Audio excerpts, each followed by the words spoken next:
Thanks, Doug and Grant. Thank you very much this morning. There you go. Let's get this. So glad to see so many people that I know, some old timers, young timers. That doesn't mean you're old. That just means I've known you for a while. But I'm really glad to see all my friends here, and especially, what do you think, people that hadn't been to Wax Space before, what do you think about this? You know, what do you think? And Tyler Station is a pretty amazing place. It kind of happened on its own. You know, it kind of happened because of you, because of the neighborhood here. So we're going to take a little tour today, and we're going to talk about Tyler Station, and we're going to talk about how to really cultivate neighborhoods and build wealth for locals. And we call it gentrification instead of gentrification. And gentrification is when the locals get the wealth. It's when the locals do the building and take care of their communities instead of the guys from out of town. So that's what we're going to talk about today. So, you know, this started out as the Dixie Wax Paper Company back in the 20s, and some of you, especially Elmwood, thanks to Elmwood, this place did get shut down at one point, but it didn't start off bad. So first of all, I want to introduce myself a little bit. I've done a little bit of everything as far as real estate goes. You know, I'm a property manager, I'm a leasing agent. We acquisitions, we do development, we do construction. So we're kind of like an old-fashioned development company. And we're a community development company for profit. And I always say, what's the most important thing in this business? The most important thing is making money, but doing good is equal. So I said that again, the most important thing is making money, but doing good is equal. Because without making money, you can't do things, you can't experiment and do things like Tyler Station. So these days I spend a lot of my time traveling around the country teaching what I do through an organization called Neighborhood Evolution. And we teach cities and small developers, community developers, to come together to build their community. And so if it takes a village to raise a child, it really takes a whole community to develop a building or to develop their neighborhoods. So some of our projects, and most of you know this, but the Texas Theater was something I worked on. I started working on it in 1999. It only took us 10 years to get it open, right? So today, though, it's back in the hands of the private sector. You know, it's no longer, it pays taxes. It's one of the only small movie theaters that actually makes money in the United States. And of course, the Belmont Hotel, we'll talk a little bit about that today. I have some bad, regrets with the Belmont, but we'll talk a little bit about that in just a minute. Some of the projects, like in Bishop Arts, the Glorious building, restoring that. We've done tiny houses. We're building in downtown Duncanville, Lancaster, DeSoto, all around the area. So I'm going to hit gentrification right off the bat, and then we're going to back up and look at Tyler Station. This is one of my favorite streets ever. And my good friends own this street, and they owned it for multi-generations. And this street had duplexes and apartments and single-family homes, and people lived together. And just imagine today if the people that own this would have sold these little buildings independently to you, and to you, and to you. Imagine if they would have done that. First of all, I think they would have made more money. And secondly, this wouldn't have happened. Okay, this is what it looks like today. Now, what's it going to look like in just a few months? Like this. So we're going to extract the local wealth and put it somewhere else, California, or with the Ohio State Teacher Pension Fund, or whoever owns these properties. And I'm going to give you an example in a minute of what we could have done. And there's a guy here today, an entrepreneur today, that helped me do that, and I'll introduce him at the end of this. So, Dixie Wax Paper Company back in the 20s. It was owned by the Kemple family, and they were good local entrepreneurs. They were involved in the Chamber of Commerce. They ran a good business, a clean business. They did good things for a couple of generations. And then, as many businesses do, a couple of generations down the road, they sold it to Dixie Co. Okay? And then Dixie Co., the big, bad corporation, came in, and those that from Elmwood here that helped end that time, they were polluters of the air, they were polluters of the ground, and they were polluters of the creeks. In fact, down the creek, some of the old timers can tell you about down the creeks, how everything died down these neighborhoods. And the Elmwood neighborhood here, the local neighborhood, got this thing shut down. And so that was back in the 80s. And when I bought it, or when our group bought it, my partners and I, we sealed up the last of 9 monitoring wells. So the soil's still contaminated here, but it's not hurting anything. And it's so, and we're an innocent owner, you know, so we didn't, if we tore it down, we would have had to haul it off to Louisiana or somewhere. Why does Louisiana always get the, you know, or Arkansas, why do they always get the bad stuff? So along the way, DART came in, and DART put our private station in here. I mean, we don't have a parking lot around here. We in Elmwood and Wynwood, we have our own private DART station with Tyler Station here. In fact, DART didn't even have it on the radar. DART decided this was a non-station. And since Tyler Station's opened up, the ridership has increased like triple since Tyler Station opened up, and it's now on their map and on their radar. So Delta Industries bought this after it was shut down. And Delta Industries, what they did was they rebuilt alternators and air conditioners. And they built them, they didn't use this top floor because the roof leaked so bad. They used the bottom floor so the water wouldn't get on them. So they didn't fix the building for many years. So when we first came in here, it was full of water and dead raccoons everywhere, and you couldn't see. And all the windows were covered up. As you can see on the front of the building here, all the windows were covered up. You see the bottom picture on the right, that's where 2000 Roses is today. And the top one is where Movement HQ is. So here's what the people that were selling at Delta Industries, they were going to sell this, and they wanted to sell it to a real estate developer who would develop this. And all the people that came along wanted to build apartments here, right? This is the Lancaster Road apartment project over there by the VA hospital, which was called a transit-oriented development. So with the train station here, perfect place for a transit-oriented development. They would have looked like this. So you had, you know, more transients, you know, again, wealth is owned by somebody from another state. That's what nearly was here. That's nearly what happened. Because nobody thought that you could actually make this thing work financially. You couldn't divide it up and you could make it work financially. And we're going to see how we did that. So here we go. Here's the map. And I look at this map, and I really like this because I look at it and see all these little great neighborhoods that I grew up loving my whole life. I grew up at Polk and Camp Wisdom down south of here. So I traveled up and down Polk my whole life, up and down, you know, to the Texas Theater and shoplifting on Jefferson. I mean, shopping on Jefferson.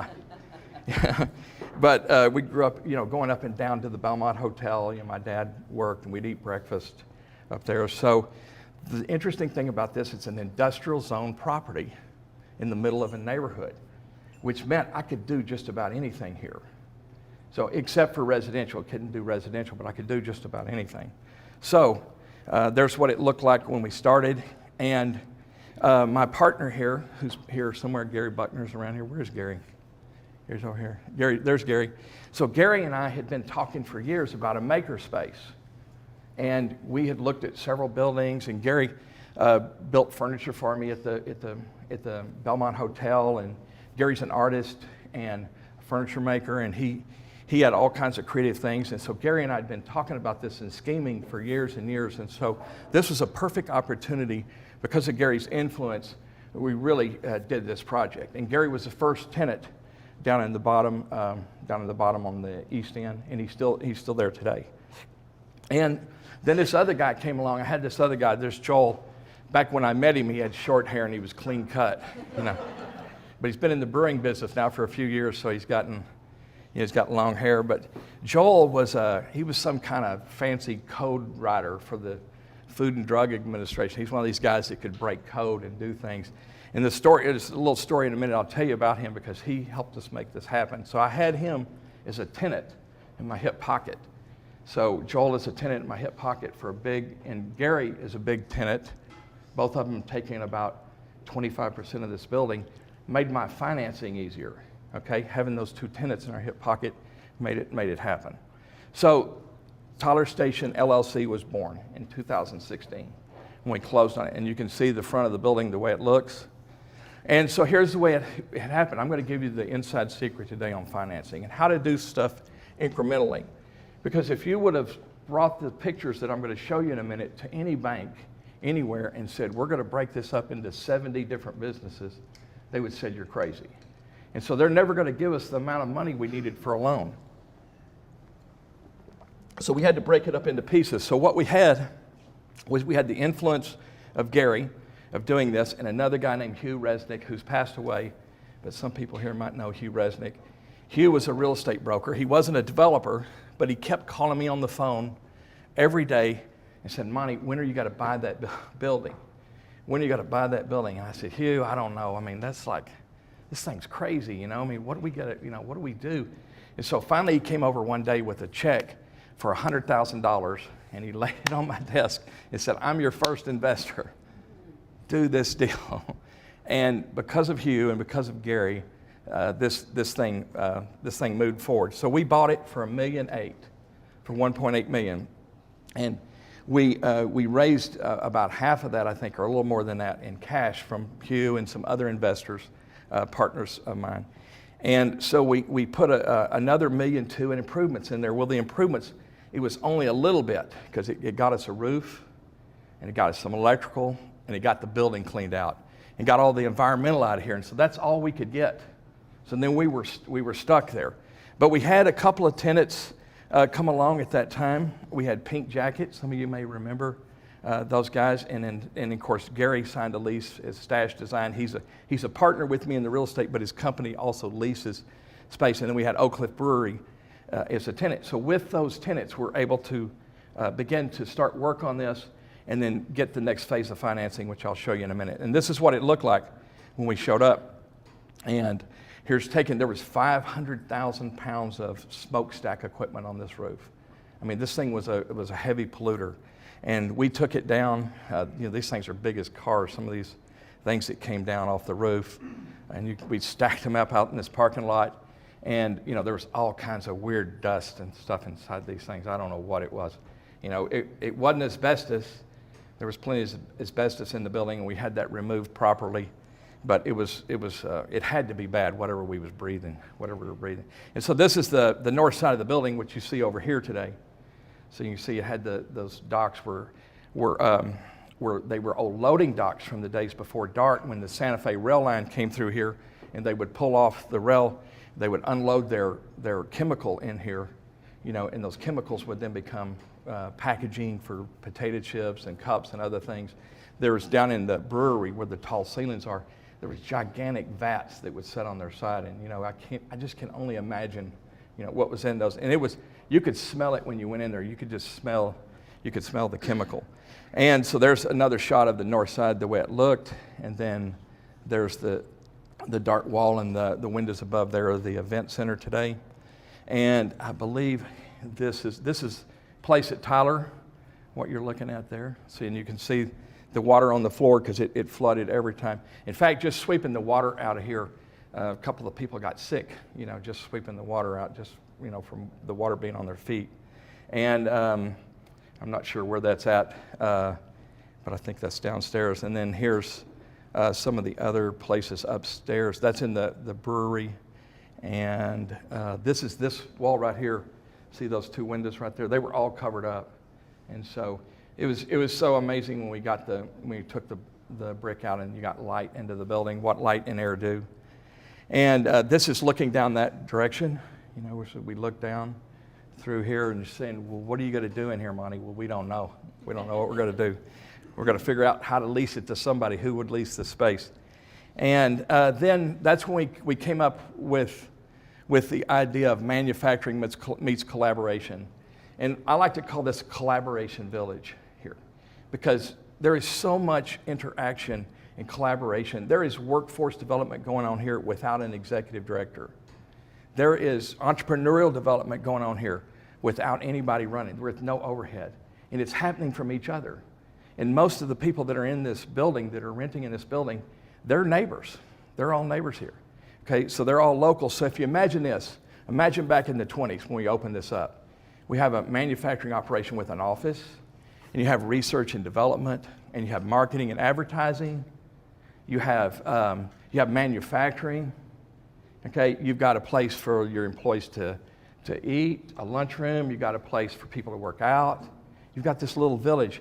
It's just the same thing today, except we chopped it up into little bitty spaces, and it's 70 different tenants. So it's actually the same thing that we have today that we started with.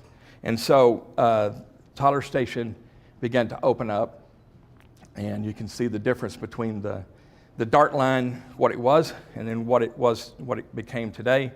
The guys that did this work with us, I wish they could be here today because they're like real heroes, these guys. Because there's a very small crew of Kerry McManus and David Pickett and his crew, a really ragtag bunch of guys who knew how to use equipment. So a little bitty small crew of like 5 people did this whole job incrementally over time. So when we'd get a tenant, we'd say, run over here and do the space. And if you that were in here would remember seeing just one space by itself. And then we'd get another tenant, we'd run back over here and finish their space. And so each time we would finish it, we would have more cash flow. And so the money went like this. So in phase 2, our original lender was a bank in Fort Worth, and we went back to the bank in Fort Worth. We said, hey, we need some more money, but we got some more tenants. So with more tenants, income property is valued by the amount of income you get. So the more income you get, the more money I could borrow. And so at the time that we did this, Wax Space became a tenant. The Wax Space here, Sean Springer, another furniture maker. Crumb and Kettle came. TX Studio came. Think Branded Media came. The Movement Studio, HQ Movement Studio, which was Oak Cliff Kai. Ray Cole, the barbers, and Arbor Steaks, who's an inventor. Who, if you don't know him, he's an inventor who invented stakes that hold trees up that are biodegradable, who's downstairs. And we were able to get another $1 million. Still not enough. Phase 2 financing, so stay tuned. So this is what it looked like before and after where we're at. And in this building, we've got lots of artists. The art hanging on the wall over here, the art on the end of the building done by Kyle Steed. Downstairs, we've got some 15-year-old artists downstairs next to Kyle. We've got lots of creative people in the building. And then the cattle panels, these are cattle panels with cages. And people kept saying, don't call these cages, but what are they? They're cages, they're cattle panels with cages, but they're done really well. We cut them right inside the metal. And at first we did this because it was less expensive, to do. We didn't have to. I'd had office buildings in the past, and every time a tenant moved out, you'd have to take the sheetrock down, you had to put carpet in, you had to adjust the air conditioning, the sprinkler system, all those things. By doing this, we could do it one time, and that would be it. And we could move walls a little bit, move them around. But the really benefit of this was the collaboration. I had gone to an artist studio over in Deep Ellum with sheetrock walls, and I'd walk down the halls, and I never saw an artist.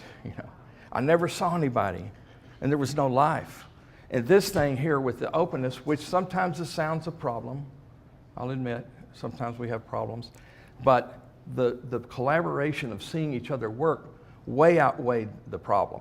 And so these open panels made it really such a good place, because I can walk down the hall and I can see people, and talk to people, and I'm carrying people with me, and people love this place. By the way, people come from all over the country to study Tyler Station. And so we got, graphic artists, we have filmmakers, we have makers, wood makers and metal makers, and we have architects, and we have candlestick makers and coffee makers, and just manufacturers, and we got all kinds of people in here. If you haven't ever been down to Gary's shop down there, it's a pretty amazing place. What happens down there? But Gary and I actually thought that this thing would be full of, a lot more of those kinds of people. But what happened is we had a lot more office users and retail users than we thought we would have. And we purposely didn't put restaurants in here. And the reason we didn't, we knew Bishop Arts and Elmwood would both develop. And Bishop Art was already overbuilt in restaurants. And we wanted Elmwood to develop. And so we wanted to be a stop here where you've got a vending machine and you got maybe a trailer downstairs, but it wasn't the place you went for dinner. It wasn't the place. And so we wanted to put pressure, send it out to those places. And we didn't want to compete. So we wanted to be the Bishop Arts friends, and the Elmwood, we wanted to be their friends.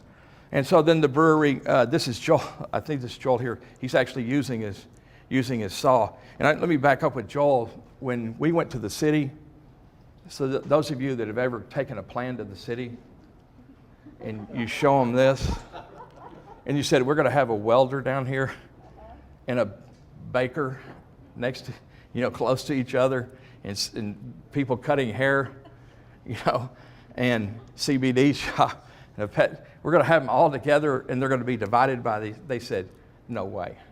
You can't do this. But this guy, Joel, okay, he's not an architect or any of those, or a zoning guy or nothing. He's a code hacker.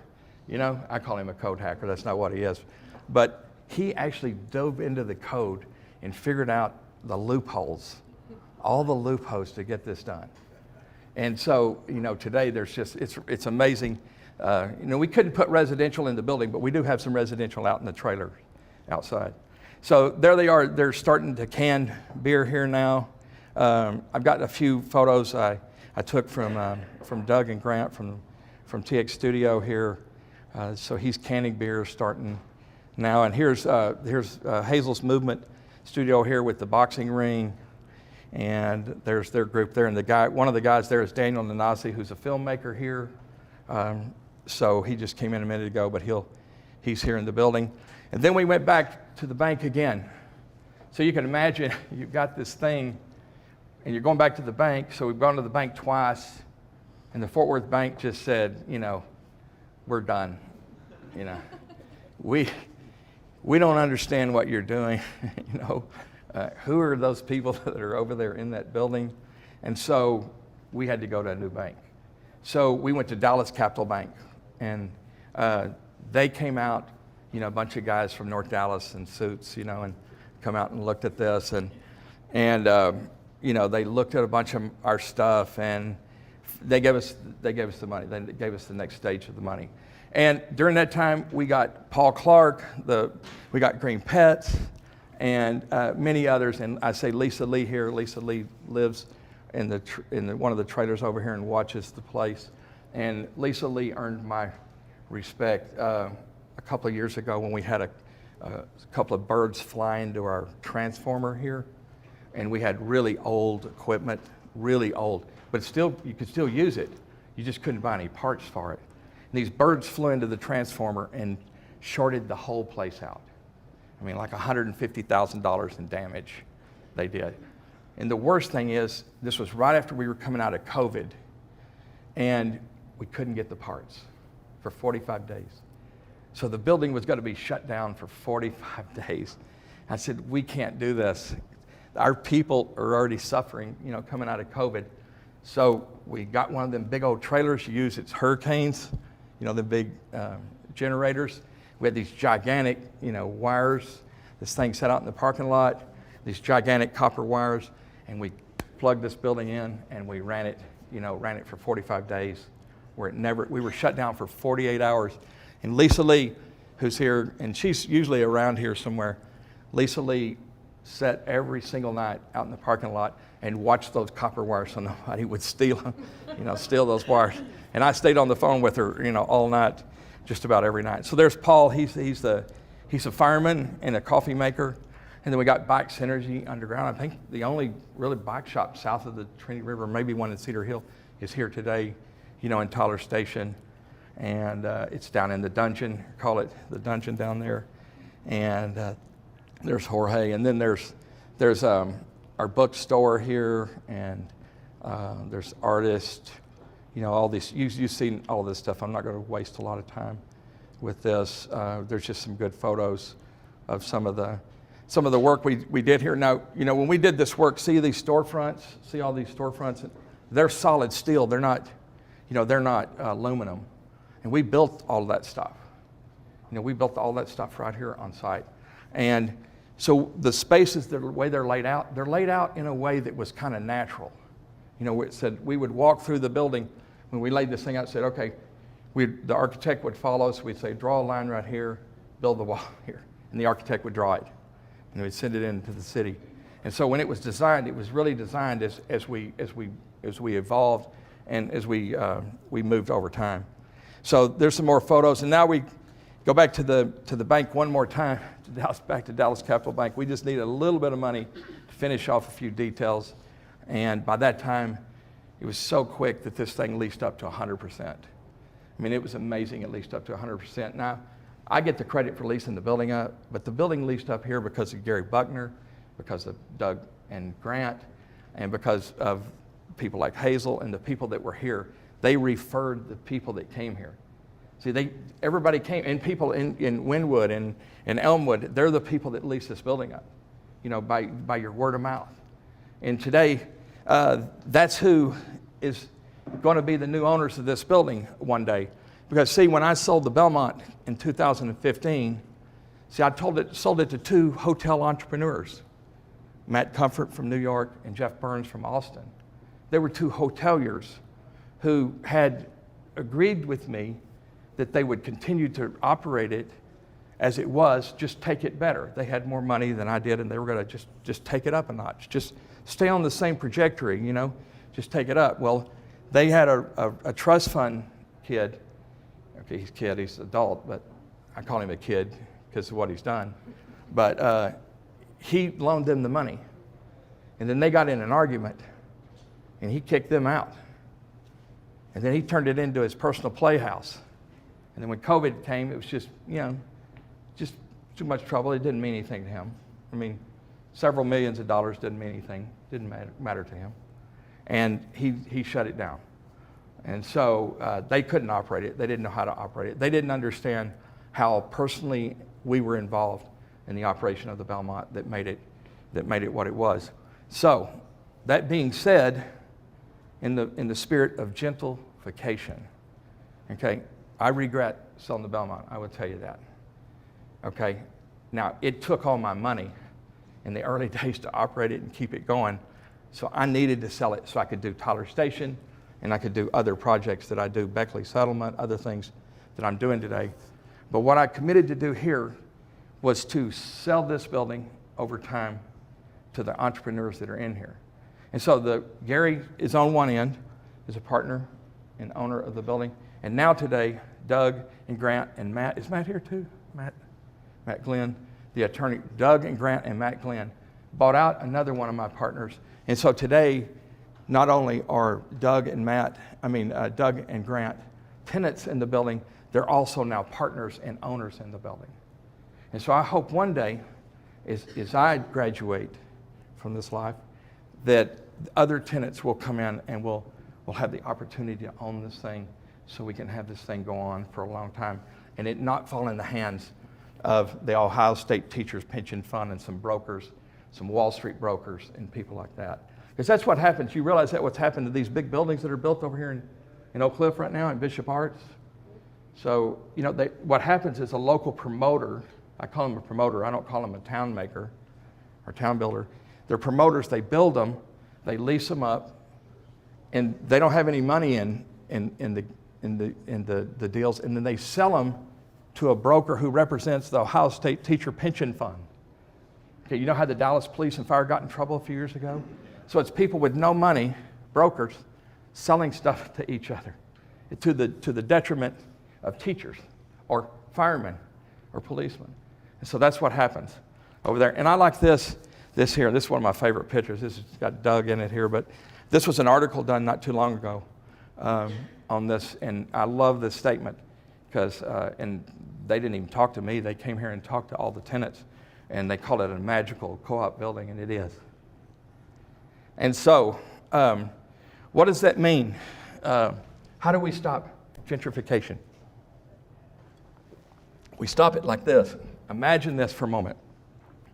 What if in Bishop Arts in the early days, when the developers in the Chamber of Commerce was the ones who actually got the zoning changed over here, what if we did this? What if we said, we're going to put a lid on the height, okay, of all the buildings. We're going to put a lid on it. And we're not going to let you take blocks and make them into super blocks. So you got to keep them small. You know what happened? None of those big developers would have came here. You know what would have happened? Guys that like own this building here, local guys.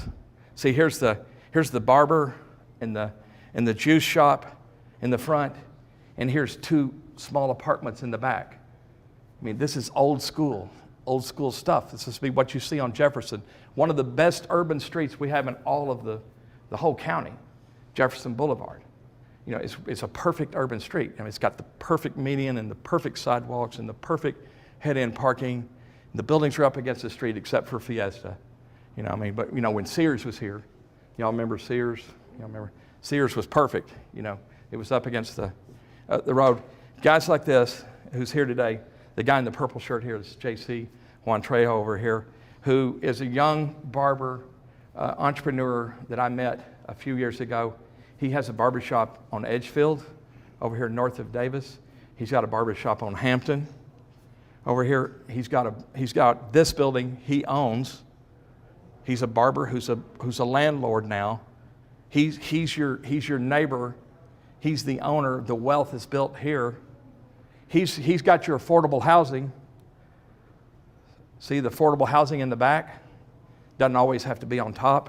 There's your affordable housing, 400 square foot units, rent for $800 a month, $700 a month, you know, which is cheap today. Used to didn't be cheap, but it's cheap today. And he has a barber school in this building. So he's a local guy, a young guy that came in and decided he was going to buy into what I was talking about, invest his money. And today he's teaching all these people his barber school, and all these barbers. I don't want to call them a cult, but these Hispanic barbers are. And it's not a cult. It's not a cult because they're like very influential, and it's because of JC and Ralph Nicole and people like that down here. They help each other. They like help each other go into business against themselves. You know, they teach each other and help each other and loan each other money and do things for each other. And it's really amazing. And that's gentrification. See, gentrification is what we should be doing instead of incentivizing big developers and with taxes and grants and things like that. We should be incentivizing local entrepreneurs like Ray over here who's buying buildings and fixing them up. You know, or like so many people that are around here that come to our meetings here at Wax Space twice a month. We have meetings, and it's the 12 steps to town making. And basically, it's a support group that meets right here. And the support group supports each other. And it's not just developers, it's all people in the community. Remember, I said it takes a whole community to build a building, right? We need the support of everybody. That's how this building got built. This building here got built, financed, and occupied by you. You know, not by me. So, that's my story here, and it's a good story, you know, because it's of us, you know. It's not of somebody else coming to town telling us what we need, you know, coming in and giving money to the Education Foundation and the Chamber of Commerce and paying off our politicians and stuff. And so the more education that you have,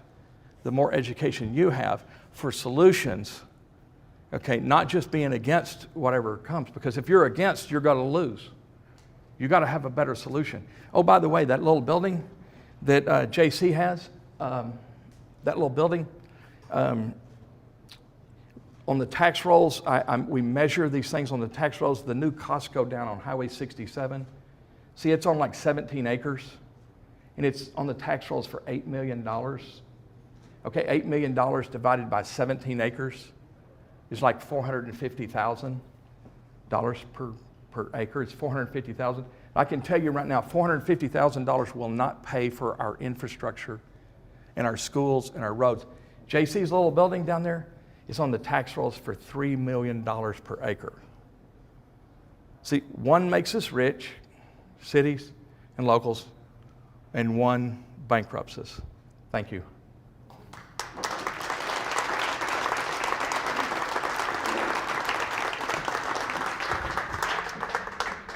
Thank you so much for that talk and for kind of sharing more about the development group that meets here and really what's happened here at Tyler Station. We may have time for a few questions if you want to answer some. Yeah, go ahead. Thanks for all the work that you guys have done here. So I live just up the street. One of our concerns is this is beautiful and we're in a near transit-oriented transit.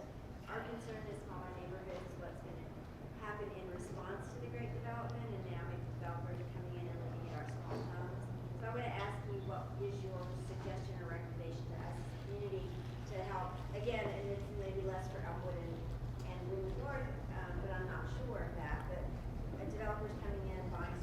Yeah. and then we find ourselves surrounded by apartments. First of all, first thing is, don't let them replat the lots. Don't let them replat the lots. You know, you can't build over a lot line. That's simple. You can't replat the lots. But you got to have a solution for density and affordable housing and workforce housing. And there's a whole story we have on that. I'm working on homeless housing right now and other things. So don't let them replat the lots. Put a lid on it, whatever that is. One of the best urban cities in the whole United States is South Beach, Florida. Okay, there's 50,000 people that live there in 1.5 square miles. It's a little bitty. And 200,000 more a week can come if you've ever been to South Beach. It's a crazy place. But it's the perfect urban city. Everything is short, except on the beach where they've messed it up with new tall stuff. Not the Art Deco hotels, but the new tall stuff. But it's very short. It's small, so there's not a lot of big parking lots. You don't need them. And so it's a high density city. It's very high density because they'll talk to us all the time about we need to build density. But then you got to build a parking lot. So there's this balance. Who gets the benefit of that? The brokers and the developers get the benefit of that, not the people. So that's one thing. Keep the lots small, put a lid on it, and then you yourself create your own developers. You have to become your own, like in Elmwood right now. I mean, Elmwood is so beautiful. It's such a great little place in downtown Elmwood. If you just filled in all those parking lots with little 1- and 2-story buildings, just like on Jefferson, or like Davis used to be, I mean, just fill in like that, it'd be beautiful. And there wouldn't be a parking problem on the streets, bleeding into the neighborhoods. But you could be small, like the restaurant might be, like I can imagine a steakhouse over there that's 800 square feet. In Duncanville right now, I have a hamburger place and a bar that's in 900 square feet, and they do $2 million a year. $2 million a year out of 900 square feet. I have a trailer at my DeSoto marketplace that sells Cajun food that does $25,000 a week out of a trailer. So the big fat restaurants cause problems in the neighborhoods because there's no one there during the week, and then on the weekends or when they come, then they explode, and then there's people parking in your neighborhood and throwing beer bottles on your sidewalks and all that kind of stuff. I just wanted to share that our neighborhood, which is called Vernon, is with Ray and myself, and are working with the neighbors to the north, which is South Edgefield. I'd like to invite, I know Wynwood, I know Elmwood North, to have a discussion about an overlay, because I think that's a missing element here that would protect setbacks, height structure. So if anybody's interested in talking after this, but we want to start that process of getting a PD overlay for this area. Like you said, friendly to Elmwood. That's a good. Elmwood is working on their downtown, So- but there's parts of Elmwood that would stay kind of unprotected. Right. So here's another thing you can do, because we always talk about density and keeping the character. So imagine this. In ADUs, does everybody know what ADU is? Accessory dwelling unit, the mother-in-law's quarters. So if you did this, imagine Bishop Arts today without all the tall, crazy-looking buildings that are skinny. I mean, that the houses over there, we allowed them to make a house into an up-and-down duplex and then a garage apartment. So you could have allowed the locals to build wealth and yet have the garage apartment in 200-300 square feet. Oh, and by the way, the person in the garage apartment, 2 or 3, might be the busboy working at one of the restaurants down there who could ride their bicycle back and forth to work. Don't have to have a car living in the suburbs to drive in and put more pressure on our parking. See, all of this works together. Everything works together. So if you build it with the end in mind. So you have to have the picture of the end in mind, what you see. And so we could easily take care of our affordable housing by doing things like that. And you know what? You know who'd get the wealth? You would, and you would, and you would. You could get you'd have that extra income, and you don't have to have a big property management company or a big real estate investment trust to do that. It's the locals. So if I want to rent a space to somebody cheap because I like the busboy that I know down at Oddfellows, then I could do that. Well, Monte, to your point, it sounds like you're talking about the true value of ownership rather than renting. I remember when I moved to a cliff in '79, there were any number of businesses where the owner of the business also owned the building. Yeah. If they didn't live upstairs or behind, they lived within walking distance of the building. And when they retired or died or moved on, they were able to pass Yeah.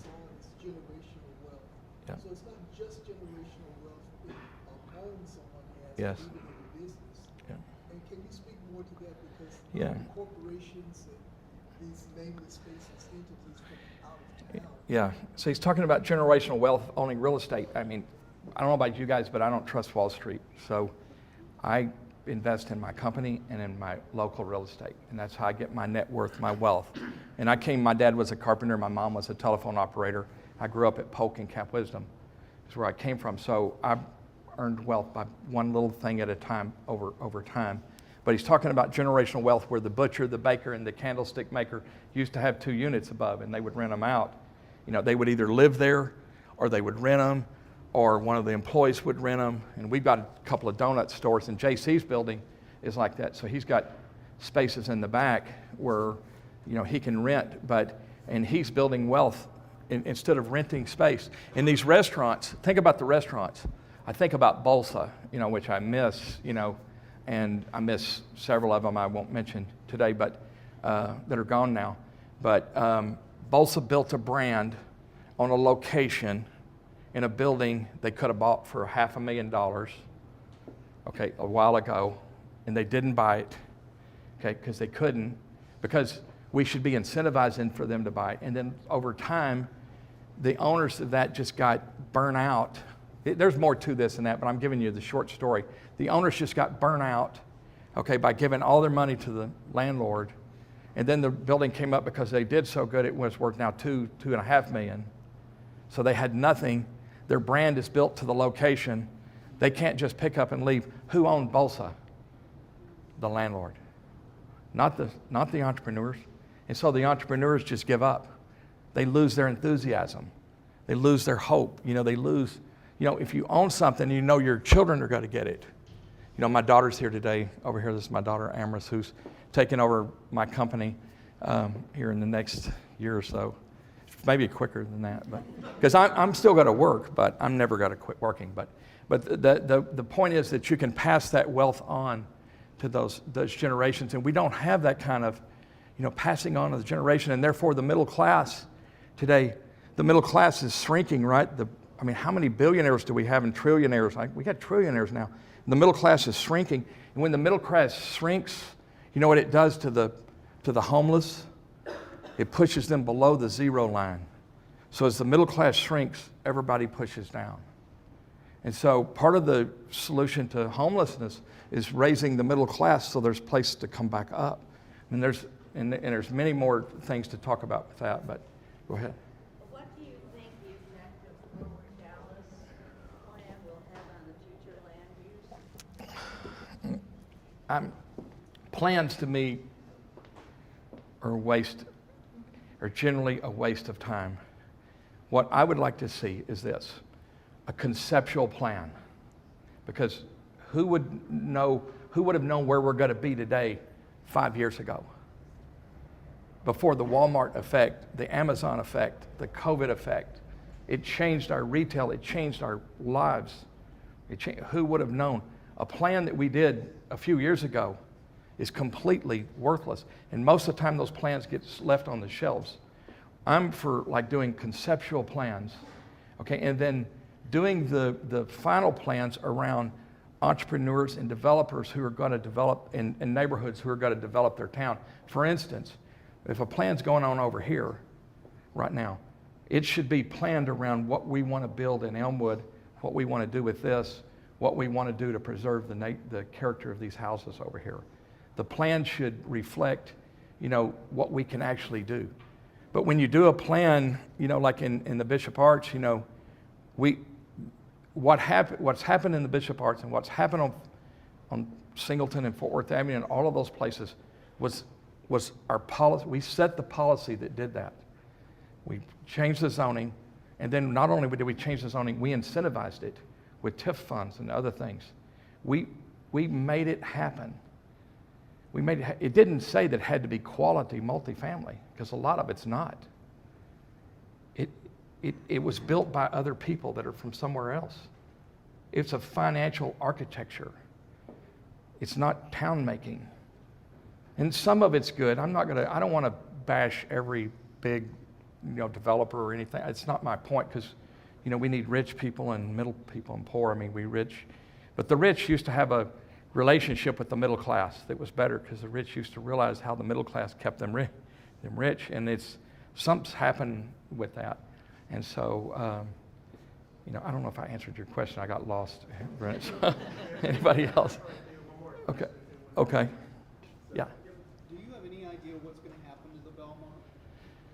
I heard that the people, a newspaper guy, Steve Brown from the Dallas Morning News, called me the other day and told me that the people that own the Thompson in the National downtown where the Thompson is, were buying it as a hotel. And, I hope that's the case. I hope that's the case. Thanks to Monte for just believing in the businesses, entrepreneurs, and really making this thing happen. And so if we could give him a round of applause. That'd be really Thank you.